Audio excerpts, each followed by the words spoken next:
ลองมึงดู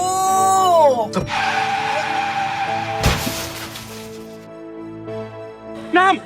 ำบักสมาร์ทมึงนี่อายุก็แค่17 ปีเองมึงเห็ดเรื่องใหญ่ได้ขนาดนี้หาแต่เรื่องไม่กูปวดหัวได้สมูสเว้นเลยมึงนี่ มึงเว้ยอย่างของมึงนี่มือนั่นกูเห็นกับตา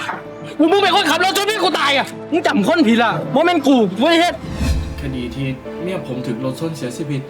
เฮ็ดไปหอดใส่แล้วครับทางเฮาอะมีคดีหลายมันบ่ได้มีแต่คดีโตแค่คดีเดียวเด้